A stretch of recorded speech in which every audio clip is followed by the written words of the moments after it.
ओम श्री गणेशाय नमः। जय श्री कृष्ण। राधे राधे। नमस्कार दोस्तों आप सभी को हमारे YouTube channel Shraddha and faith में स्वागत है। दोस्तों आज है पौष मास के कृष्ण पक्ष की द्वादशी तिथि और आज इस वीडियो में आप सुनने वाले हैं एकादशी व्रत पारण की कथा। तो चलिए दोस्तों लक्ष्मी नारायण के चरणों को ध्यान करते हुए हम आज की यह कथा शुरू करें। तो प्रेम से बोले तुलसी माता की जय हो, विष्णु भगवान की जय हो। दोस्तों दैत्यराज कालनेमी की कन्या वृंदा का विवाह जालंधर से हुआ। जालंधर महाराक्षस था। अपने सत्ता के मद में चूर उसने माता लक्ष्मी को पाने की कामना से युद्ध किया, परंतु समुद्र से ही उत्पन्न होने के कारण माता लक्ष्मी ने उसे अपने भाई के रूप में स्वीकार किया। वहां से पराजित होकर वह देवी पार्वती को पाने की लालसा से कैलाश पर्वत पर गया। भगवान देवाधिदेव शिव का ही रूप धरकर माता पार्वती के समीप गया, परंतु माँ ने अपने योग बल से उसे तुरंत पहचान लिया और वहां से अंतर्ध्यान हो गई। देवी पार्वती ने क्रोध होकर सारा वृतांत भगवान विष्णु को सुनाया। जालंधर की पत्नी वृंदा अत्यंत पतिव्रता स्त्री थी। उसी की पतिव्रता धर्म की शक्ति से जालंधर न तो मारा जाता था और न ही पराजित होता था। इसीलिए जालंधर का नाश करने के लिए वृंदा की पतिव्रता धर्म को भंग करना बहुत ही आवश्यक था। इसी कारण भगवान विष्णु ऋषि का वेश धारण करके वन में जा पहुँचे। वहाँ वृंदा अकेली भ्रमण कर रही थी। भगवान के साथ मायावी राक्षस भी थे, जिन्हें देखकर वृंदा भयभीत हो गई। ऋषि ने वृंदा के सामने पल में दोनों को भस्म कर दिया। उनकी शक्ति देखकर वृंदा ने कैलाश पर्वत पर महादेव के साथ युद्ध कर रहे अपने पति जालंधर के बारे में पूछा। ऋषि ने अपना माया जाल से 2 वानर प्रकट किए। फिर एक वानर के हाथ में जालंधर का सिर और दूसरे हाथ में धड़। अपने पति की यह दशा देखकर वृंदा मूर्छित होकर नीचे गिर पड़ी। होश में आने पर उन्होंने ऋषि रूपी भगवान से विनती की कि वह उसके पति को जीवित करे। भगवान ने अपनी माला से पुनः जालंधर का सिर धड़ से जोड़ दिया और स्वयं ही उसे शरीर में प्रवेश कर गए। वृंदा को इस छल का तनिक भी आभास न हुआ। जालंधर ने भगवान के साथ वृंदा पतिव्रता का व्यवहार करने लगी, जिससे उसका सतीत्व भंग हो गया। ऐसा होते ही वृंदा का पति जालंधर युद्ध में हार गया। इस सारी लीला का जब वृंदा को पता चला तो उसने क्रोध होकर भगवान विष्णु को हृदयहीन शिला होने का श्राप दे दिया। अपने भक्त के श्राप को भगवान विष्णु ने स्वीकार किया और शालिग्राम पत्थर बन गए। सृष्टि के पालन कर्ता के पत्थर बन जाने से ब्रह्मांड में असंतुलन की स्थिति हो गई।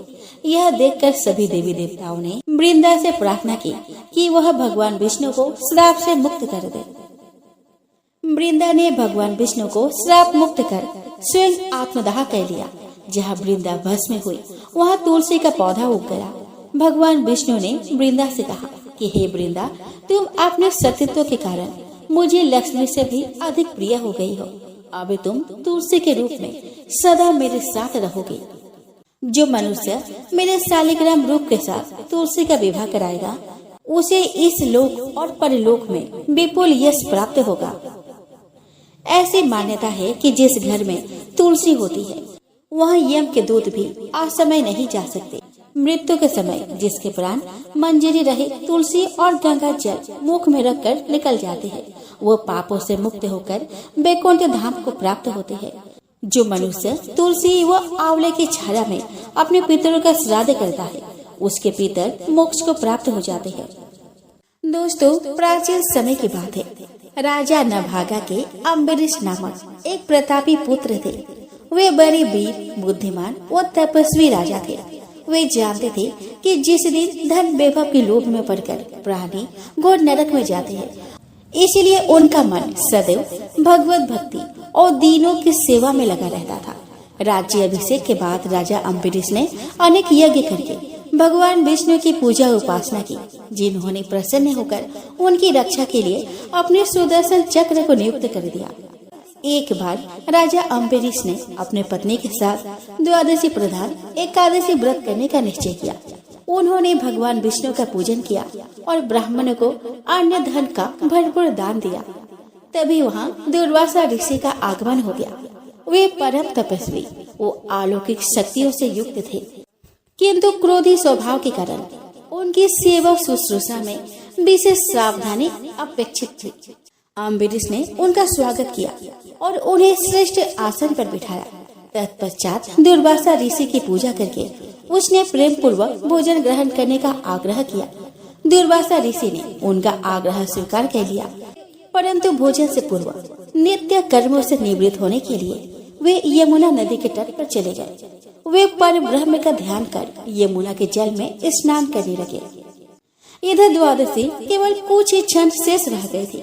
स्वयं को धर्म संकट में देखकर राजा अम्बरीश ब्राह्मणों से परामर्श करते हुए बोले कि मान्यवरों, ब्राह्मणों को बिना भोजन कराए स्वयं खा लेना और द्वादशी रहते भोजन न करना दोनों ही मनुष्य को पाप का भागी बनाते हैं।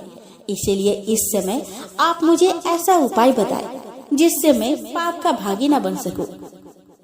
ब्राह्मण बोले कि राजन, शास्त्रों में कहा गया है कि पानी भोजन करने के समान है और भोजन करने के समान नहीं भी है। इसीलिए इस समय आप जल पीकर द्वादशी का नियम पूर्ण कीजिए। यह सुनकर अम्बरीश ने जल पी लिया और दुर्वासा ऋषि की प्रतीक्षा करने लगे। जब दुर्वासा ऋषि लौटे तो उन्होंने तपोबल से जान लिया कि अम्बरीश भोजन कर चुके हैं। अतः वे क्रोधित हो उठे और कटु स्वर में बोले कि दुष्ट अम्बरीश, तो धन के मध्य में चूर होकर स्वयं को बहुत बड़ा मानता है। तूने मेरा तिरस्कार किया है, मुझे भोजन का निमंत्रण दिया, लेकिन मुझसे पहले स्वयं भोजन कर लिया। अब देख, मैं तुझे तेरी दुष्टता का दंड देता हूँ। क्रोधित दुर्वासा ने अपनी एक जटा उखाड़ी और अम्बरीश को मारने के लिए एक भयंकर और विकराल कृत्या उत्पन्न की। कृत्या तलवार लेकर अम्बरीश की ओर बढ़ी, किंतु राजा अम्बरीश बिना विचलित हुए मन ही मन भगवान विष्णु का स्मरण करते रहे। जैसे ही कृत्या ने उनके ऊपर आक्रमण करना चाहा, अम्बरीश का रक्षक सुदर्शन चक्र सक्रिय हो गया और पल भर में उसने कृत्या को जलाकर भस्म कर दिया। जब दुर्वासा ऋषि ने देखा कि चक्र बड़ी तेजी से उन्हीं की ओर बढ़ रहा है, तो वे भयभीत हो गए। अपने प्राणों की रक्षा के लिए वे आकाश, पाताल, पृथ्वी, समुद्र, पर्वत, वन आदि अनेक स्थानों पर शरण लेने के लिए गए, किंतु सुदर्शन चक्र ने उनका पीछा नहीं छोड़ा। घबराकर उन्होंने ब्रह्मा जी से रक्षा का गुहार लगाई। ब्रह्मा जी प्रकट हुए, किंतु असमर्थ होकर बोले कि वत्स, भगवान विष्णु द्वारा बनाए गए नियमों से मैं बंधा हुआ हूँ। प्रजापति, इंद्र, सूर्य आदि सभी देवगण भी इन नियमों का उल्लंघन नहीं कर सकते। हम नारायण के आज्ञा के अनुसार ही सृष्टि के प्राणियों का कल्याण करते हैं। इस प्रकार भगवान विष्णु के भक्त के शत्रु की रक्षा करना हमारे वश में नहीं है। ब्रह्मा जी की बातों से निराश होकर दुर्वासा ऋषि भगवान शंकर के शरण में गए। पूरा वृतांत सुनने के बाद महादेव जी ने उन्हें समझाया कि ऋषिवर, यह सुदर्शन चक्र भगवान विष्णु का शस्त्र है जो उनके भक्तजन की रक्षा करता है। इसका तेज सभी के लिए असहनीय है, अतः उचित होगा कि आप स्वयं भगवान विष्णु के शरण में जाएं। केवल वे ही इस दिव्य शस्त्र से आपकी रक्षा कर सकते हैं और आपका मंगल हो सकता है। वहाँ से भी निराश होकर दुर्वासा ऋषि भगवान विष्णु के शरण में पहुँचे और उनके चरणों में सिर नवाकर दया की गुहार लगाई। आर्त स्वर में दुर्वासा बोले कि भगवान, मैं आपका अपराधी हूँ। आपके प्रभाव से अनभिज्ञ होकर मैंने आपके परम भक्त राजा अम्बरीश को मारने का प्रयास किया है। हे दयानिधि, कृपया करके मेरी इस दुष्टता को क्षमा करें, मेरी प्राणों की रक्षा कीजिए। भगवान नारायण ने दुर्वासा ऋषि को उठाया और समझाया कि मुनिवर, मैं सर्वदा भक्तों के अधीन हूँ। मेरे सीधे साधे भक्तों ने अपने प्रेम पास में मुझे बांध रखा है। भक्तों का एकमात्र आश्रय मैं ही हूँ, अतः मैं स्वयं अपने और देवी लक्ष्मी से बढ़कर अपने भक्तों को चाहता हूँ। जो भक्त अपने बंधु बांधव और समस्त भोग विलास त्याग कर मेरी शरण में आ गए हैं, उन्हें किसी प्रकार छोड़ने का विचार मैं कदापि नहीं कर सकता। यदि आप इस विपत्ति से बचना चाहते हैं तो मेरे परम भक्त अम्बरीश के पास से जाइए। उसके प्रसन्न होने पर आपकी कठिनाई अवश्य दूर हो जाएगी। नारायण की सलाह पाकर दुर्वासा अम्बरीश के पास पहुँचे और अपने अपराध के लिए क्षमा मांगने लगे। परम तपस्वी महर्षि दुर्वासा की यह दुर्दशा देखकर अम्बरीश को अत्यंत दुख हुआ। उन्होंने सुदर्शन यज्ञ की स्तुति की और प्रार्थना पूर्वक आग्रह किया कि वह अब लौट जाए। उनकी स्तुति से प्रसन्न होकर सुदर्शन चक्र ने अपनी दिशा बदल ली और दुर्वासा ऋषि को भय मुक्त कर दिया। जब से दुर्वासा ऋषि वहाँ से गए थे, तब से राजा अम्बरीश ने भोजन ग्रहण नहीं किया था। वे ऋषि को भोजन कराने की प्रतीक्षा करते रहे। उनके लौटकर आ जाने और भय मुक्त हो जाने के बाद अम्बरीश ने सबसे पहले उन्हें आदर पूर्वक बैठाकर उनकी विधि सहित पूजा की और प्रेम पूर्वक भोजन कराया। राजा के इस व्यवहार से ऋषि दुर्वासा अत्यंत प्रसन्न हो गए और उन्हें अनेक सह आशीर्वाद देकर वहाँ से विदा हुए।